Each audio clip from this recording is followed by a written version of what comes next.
everyone, നമസ്കാരം. Soumya's art of കുക്കിംഗിലേക്ക് ഏവർക്കും സ്വാഗതം. ഇന്ന് നമ്മൾ ഉണ്ടാക്കാൻ പോകുന്നത് ഒരു ട്രഡീഷണൽ കണ്ണൂർ സ്പെഷ്യൽ റെസിപ്പിയാണ് കേട്ടോ. അതായത് മടക്ക് പത്തിരി. അപ്പോൾ അത് ഉണ്ടാക്കാൻ വേണ്ട സാധനങ്ങൾ ഇതിൽ ഏകദേശം 1/2 കിലോ ഓൾമോസ്റ്റ് ഉണ്ടാവും ചിക്കൻ, പിന്നെ 2 മീഡിയം സൈസ് സവോള, കുറച്ച് മല്ലിയില, പിന്നെ 2 പച്ചമുളക്, 1/4 സ്പൂൺ മഞ്ഞൾപ്പൊടി, ആവശ്യത്തിന് ഉപ്പ്, 1/2 സ്പൂൺ കുരുമുളക് പൊടി, 1 സ്പൂണ് ഞാൻ കാശ്മീരി ചില്ലി എടുത്തിട്ടുണ്ട്, കാശ്മീരി ചില്ലി പൗഡർ കേട്ടോ. അതുപോലെ 1 സ്പൂൺ മല്ലിപ്പൊടി, 1/2 സ്പൂൺ ഗരം മസാല, അതുപോലെ 1 സ്പൂൺ മീറ്റ് മസാല. പിന്നെ നമ്മുടെ ബാറ്ററിന് ആവശ്യത്തിനായിട്ട് ഇതിൽ ഞാൻ 2 കപ്പ് മൈദമാവ് എടുത്തിട്ടുണ്ട്, ആവശ്യത്തിന് ഉപ്പ്, പിന്നെ ജിഞ്ചർ ഗാർലിക് പേസ്റ്റ്, ഇത് ഫില്ലിങ്ങിന് യൂസ് ചെയ്യുന്നത് കേട്ടോ. പിന്നെ ഒരു 4 മുട്ട, അതുപോലെ ആവശ്യത്തിന് എണ്ണ. ഇത്രയൊന്നും എണ്ണ ആവശ്യം വരില്ല, എന്നാലും ഞാൻ ഇത്ര എടുത്ത് ജസ്റ്റ് കാണിക്കാനായിട്ട് ഇത്ര എടുത്ത് വെച്ചിരിക്കുന്നു എന്നുള്ളതേ ഉള്ളൂ. ഇത്രയും സാധനങ്ങളാണ് നമുക്ക് വേണ്ടത്. ഇനി നമുക്ക് ആദ്യം ചിക്കൻ ഒന്ന് വേവാനിടാം. അതിനുശേഷം നമുക്ക് ബാറ്റർ ഉണ്ടാക്കാം. നമുക്ക് ഈ ചിക്കനെ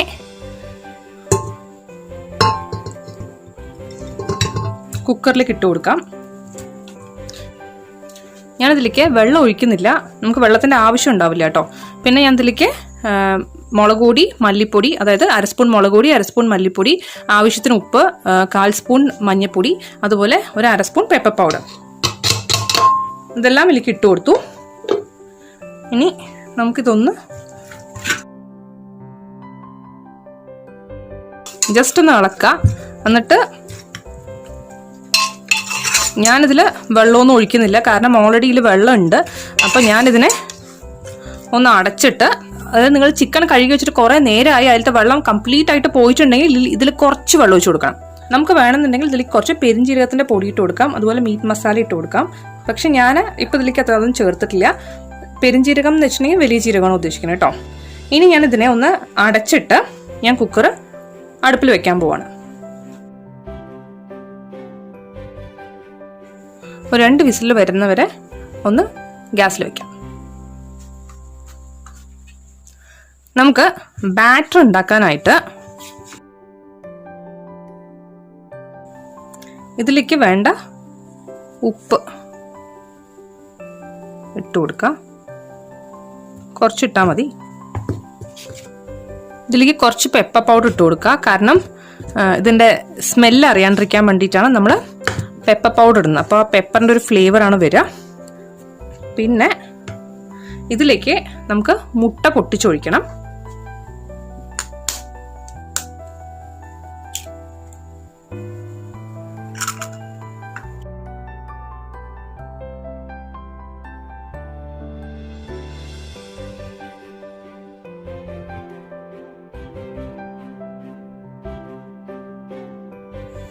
ഇനി നമ്മൾ ഇതിലേക്ക് ആവശ്യത്തിനുള്ള വെള്ളവും കൂടി ചേർത്തിട്ട് കുഴച്ചെടുക്കാം.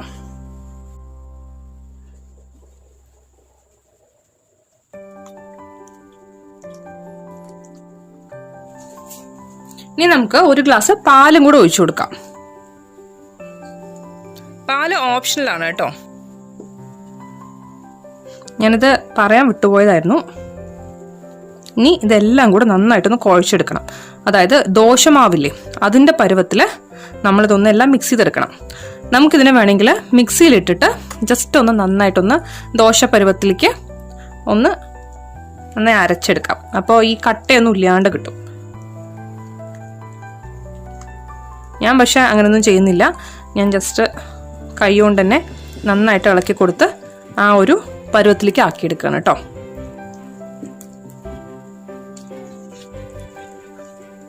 ഞാൻ നന്നായിട്ടൊന്ന് കുഴച്ച് കുറച്ച് വെള്ളമൊക്കെ ചേർത്ത് ഒന്ന് ശരിയാക്കിയ ശേഷം ഞാൻ കാണിച്ചു തരാം.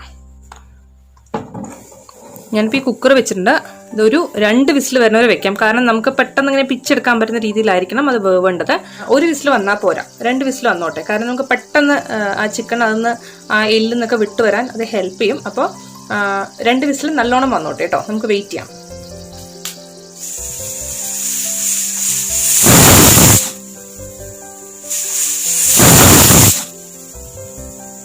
ഇപ്പോൾ 2 വിസിൽ വന്നിട്ടുണ്ട്. നമുക്കിത് ഓഫ് ചെയ്യാം കേട്ടോ. ഇതിൽ ആവിയൊക്കെ പോയിട്ടുണ്ട്. ഇത് കണ്ടോ, ഇപ്പം ഇത്തിരി വെള്ളം കൂടി ഉണ്ട് ഇതിൽ. നമ്മളൊരു തുള്ളി വെള്ളം ഒഴിക്കാതെ ഇത് വേവിച്ചെടുത്ത്. ഇനി ഇതൊക്കെ ഒന്ന് നന്നായിട്ട് ഞാൻ പിച്ചെടുത്തിട്ട് കൊണ്ടുവന്ന് കാണിച്ചു തരാം കേട്ടോ. ഇനി ഫില്ലിംഗ് ഉണ്ടാക്കാം. അതിനായിട്ട് മസാല ഉണ്ടാക്കാനായിട്ട് ഗ്യാസ് ഒന്ന് കത്തിച്ചു കൊടുക്കുക. എന്നിട്ട് അതിലേക്ക് ഫ്രൈ ചെയ്യാൻ ആവശ്യത്തിനുള്ള എണ്ണ ഒഴിച്ചു കൊടുക്കാം. ഞാനിപ്പോൾ ആ ചിക്കനൊക്കെ നന്നായിട്ട് പിച്ചെടുത്തുകൊണ്ട് വന്നിട്ടുണ്ട്. ഇത് കണ്ടോ, എല്ലൊക്കെ മാറ്റിയിട്ട് അതിൻ്റെ ഫ്ലഷ് മാത്രം ഇങ്ങനെ പിച്ചെടുക്കണം കേട്ടോ. എണ്ണ ചൂടായാൽ നമുക്കിതിലേക്ക് നമ്മൾ എടുത്ത് വെച്ചിരിക്കുന്ന സവോള ഇട്ട് കൊടുക്കാം.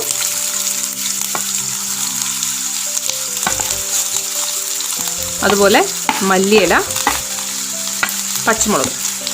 മല്ലിയില മുഴുവൻ ഇട്ട് കൊടുക്കണ്ട, കുറച്ച് ഇട്ട് കൊടുത്താൽ മതി. ബാക്കി നമുക്ക് ലാസ്റ്റ് ഇട്ട് കൊടുക്കാം.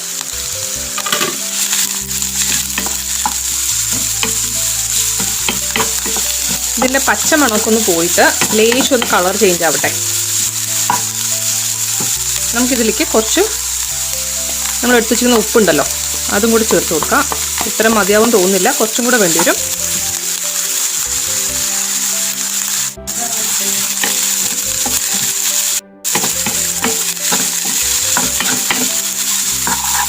ഇപ്പം തന്നെ ഈ സവോള മൂത്തതിൻ്റെ മണമൊക്കെ വരാൻ തുടങ്ങിയിട്ടുണ്ട്. നമുക്ക് ഇതിലേക്ക് ഞാൻ ഇത്രയും 1 ടീസ്പൂൺ അല്ല, ഒരു 1.25 ടീസ്പൂൺ ജിഞ്ചർ ഗാർലിക് പേസ്റ്റ് ചേർത്ത് കൊടുക്കണം കേട്ടോ.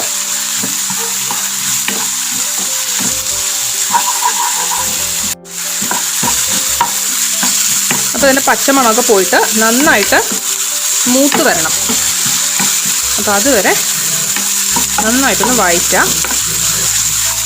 ഇപ്പോൾ ലേശം ജിഞ്ചർ ഗാർലിക് പേസ്റ്റിൻ്റെ മണമൊക്കെ ചേഞ്ച് ആയിട്ടുണ്ട്. ആഹാ, എന്താ മണം എന്ന് പറയും. ഇപ്പം തന്നെ നല്ല മണം വരുന്നുണ്ട് കേട്ടോ, ഒരു വെറൈറ്റി മണം. സംഭവം മസാല നമ്മൾ ഇട്ടിട്ടില്ല, ഇനി തന്നെ ജിഞ്ചർ ഗാർലിക് പേസ്റ്റിൻ്റെ മണമാണ് ശരിക്കും പറഞ്ഞാൽ, മല്ലിയിലടി. ഇനി ഇതിലേക്ക് എടുത്തു വച്ചിരിക്കുന്ന 1 ടീസ്പൂൺ മുളക് പൊടി, 1 ടീസ്പൂൺ മല്ലിപ്പൊടി, 1/2 ടീസ്പൂൺ കുരുമുളക് പൊടി, 1/4 ടീസ്പൂൺ മഞ്ഞൾപ്പൊടി, അതുപോലെ 1/2 ടീസ്പൂൺ ഗരം മസാലപ്പൊടി, 1/2 ടീസ്പൂൺ മീറ്റ് മസാലപ്പൊടി. ഇതെല്ലാം ഇട്ടിട്ട് നന്നായിട്ടൊന്ന് വഴറ്റാം.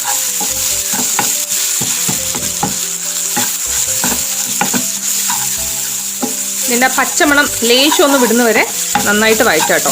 എന്നിട്ട് നമുക്ക് ചിക്കൻ ചേർത്ത് കൊടുക്കാം. ഇപ്പം ഇതിൻ്റെ പച്ചമണമൊക്കെ ഒന്ന് മാറിയിട്ടുണ്ട്. ഇനി നമുക്ക് ഇതിലേക്ക് നമ്മൾ എടുത്ത് വെച്ചിരിക്കുന്ന ചിക്കൻ ഉണ്ടല്ലോ, അത് ചേർത്ത് കൊടുക്കാം. ഞാൻ അതിൻ്റെ ആ ഗ്രേവി കുറച്ച് ബാലൻസ് ഉണ്ടായിരുന്നത് അത് ഞാൻ ഇതിലേക്ക് ഒഴിച്ചിട്ടുണ്ടായിരുന്നു. അതായത് നമ്മൾ വെള്ളം ഒഴിക്കാണ്ടാണ് വേവിച്ചത്, എന്നിട്ടും അതിൽ വെള്ളം ഉണ്ടായിരുന്നു. അപ്പോൾ ആ വെള്ളം കൂടെ ഞാൻ എടുത്തിട്ടുണ്ടായിരുന്നു കേട്ടോ.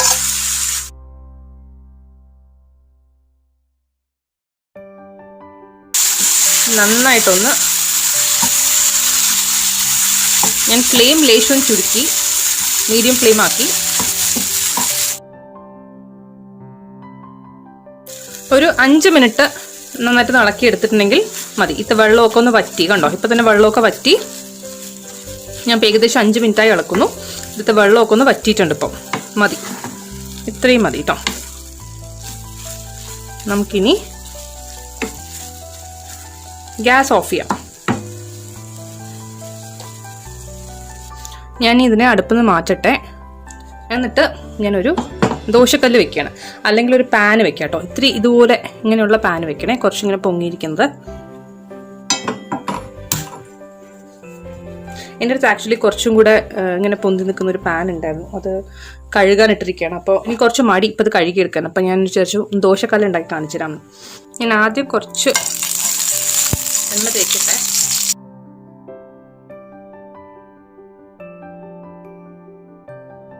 പിന്നെ ഇത് കണ്ടോ, മാവ് ശരിക്കും ഈ ദോശമാവിൻ്റെ പരുവത്തിൽ ഇങ്ങനെയാണ്. ഇതാണ് കൺസിസ്റ്റൻസി കേട്ടോ.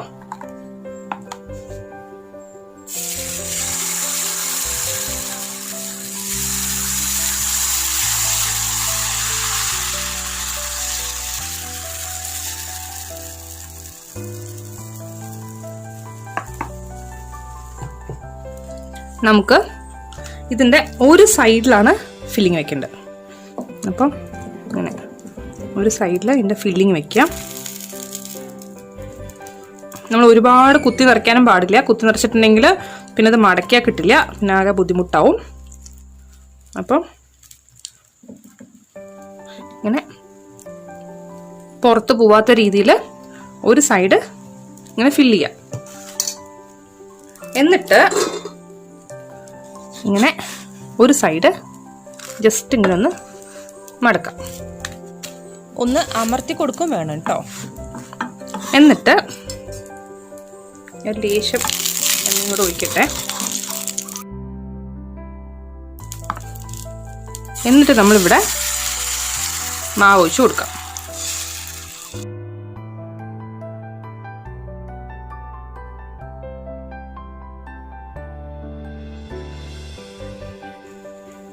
എപ്പോഴും ഈ ദോശയുടെ അടിയിലേക്കും കൂടെ കുറച്ച് മാവ് പോകുന്ന രീതിയിലായിരിക്കണം നമ്മൾ ഒഴിച്ചു കൊടുക്കേണ്ടത് കേട്ടോ. അതായത് നമ്മൾ ഈ ദോശ പോലെ ഇങ്ങനെ പരത്തിയിട്ടില്ലേ, അപ്പം അതിൻ്റെ അടിയിലേക്കും കൂടെ മാവ് പോകണം. ആ രീതിക്ക് വേണം നമ്മൾ ഉണ്ടാക്കിയെടുക്കാൻ. ജസ്റ്റ് ഒരു 2 മിനിറ്റ് അടച്ചു വെക്കുക. തുറന്നു വെക്കുന്നതിനെക്കാട്ടിലും നമ്മൾ അടച്ചു വെക്കുമ്പോൾ താഴ്ഭാഗവും വേവും മോൾ ഭാഗവും വേവും. ഓക്കെ, അപ്പോൾ ഈ സൈഡ് ആയിട്ടുണ്ട്. ഇനി എന്ത് ചെയ്യണം? ഈ ഭാഗം ഉണ്ടല്ലോ, ഈ ഭാഗത്തേക്ക് നമ്മൾ ഫില്ലിങ് വെച്ച് കൊടുക്കണം. അതായത് ഏതാണോ ചെറിയ ഭാഗം, കട്ടിയില്ലാത്ത ഭാഗം, അവിടേക്ക് നമ്മൾ ഫില്ലിങ് വെച്ച് കൊടുക്കണം.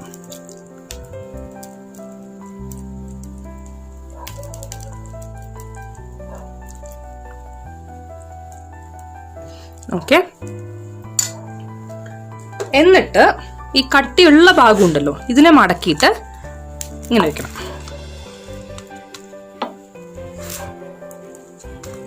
ഓക്കെ, എന്നിട്ട് നമ്മൾ ഈ സൈഡിലേക്ക് ഒഴിച്ചു കൊടുക്കും.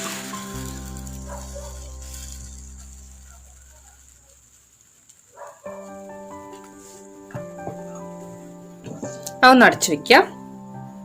നമ്മൾ സാധാരണ ഗോതമ്പ് ദോശ ചുടില്ല, അതിൻ്റെ അത്ര തിക്നെസ്സേ പാടുള്ളൂ. നല്ല നൈസായിട്ടായിരിക്കണം അതിൻ്റെ ഓരോ ലെയേഴ്സും കേട്ടോ. ആയത് മതി. ഇനി ഈ സൈഡ്, ഇതല്ലേ ഏറ്റവും കട്ടി കുറഞ്ഞ സ്ഥലം, അപ്പോൾ ഈ ഭാഗത്തേക്ക് നമ്മൾ ഫില്ലിങ് വെച്ച് കൊടുക്കും.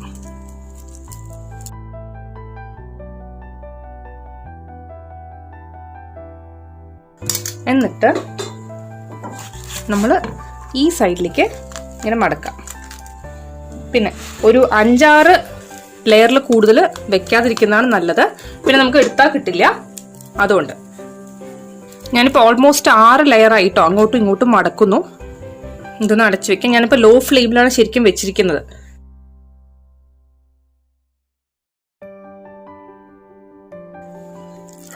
ഞാൻ പറഞ്ഞ പോലെ ഒരുപാട് ഫില്ല് ചെയ്തിട്ടുണ്ടെങ്കിൽ പിന്നെ നമുക്ക് മടക്കാനൊക്കെ ഭയങ്കര ബുദ്ധിമുട്ടാവും. പക്ഷെ ഇൻ ദ മീൻ ടൈം ആവശ്യത്തിന് ഫില്ലിങ് ഇല്ലെങ്കിൽ കഴിക്കാനായിട്ടൊരു സുഖം ഉണ്ടാവില്ല.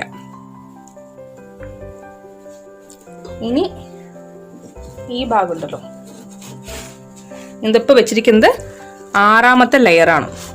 ഓക്കെ, ഇനിയിപ്പോൾ ഇതിൽ കൂടുതൽ വെച്ചിട്ടുണ്ടെങ്കിൽ കുളമാവും. അതുകൊണ്ട് ഞാൻ ഇത്രേ വെക്കുന്നുള്ളൂ. അപ്പോൾ വേണമെന്നുണ്ടെങ്കിൽ ഇനിയിപ്പോൾ സൈഡിലേക്കൊക്കെ ലേശം ഒന്ന് മാവ് ഒഴിച്ചു കൊടുത്തിട്ട് ഒന്ന് അടഞ്ഞു നിൽക്കുന്ന പോലെ ചെയ്യാം.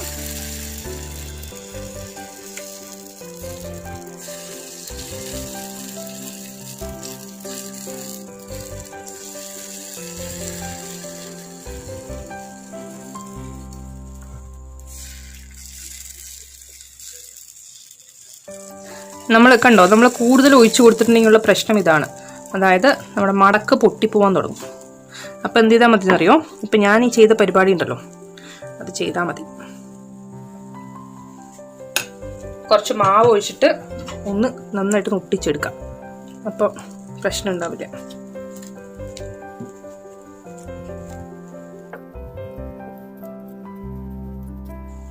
നമ്മളിത് ഉണ്ടായിക്കഴിഞ്ഞ ശേഷം ആ എക്സ്ട്രാ വരുന്ന മാവുണ്ടല്ലോ, അതിനെ അങ്ങോട്ട് മുറിച്ച് മാറ്റിയാൽ മതി. അപ്പോൾ കാണാൻ നല്ല നീറ്റായിട്ടുണ്ടാവും. ഒരു 5 മിനിറ്റ് ഇങ്ങനെ അടച്ചു വെച്ച് വേവിക്കുക. അതുപോലെ ജസ്റ്റ് ഒന്ന് തിരിച്ചിട്ടിട്ട് ഒരു 5 മിനിറ്റ് വെക്കുക. 5 മിനിറ്റ് വേണ്ടി വരില്ല, ഒരു 3-4 മിനിറ്റ് ഇങ്ങനെ അടച്ചു വെച്ച് വേവിക്കുക. അതുപോലെ തിരിച്ചിട്ടിട്ട് നമ്മൾ ഒരു 3-4 മിനിറ്റും കൂടെ വെക്കുക. ഇപ്പം ഞാൻ വെച്ചിട്ടൊരു 3-4 മിനിറ്റ് ആയിട്ടുണ്ടാവും.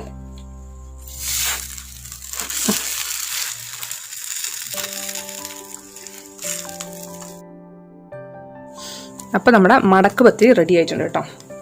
ഞാൻ ഫ്ലെയിം ഓഫ് ചെയ്യാണ്. ഞാനിപ്പോൾ എടുത്തിരിക്കുന്ന ഫില്ലിങ്ങും മാവും അത് ശരിക്കും 2 മടക്ക് പത്തിരി ഉണ്ടാക്കാനുള്ളതാണ്.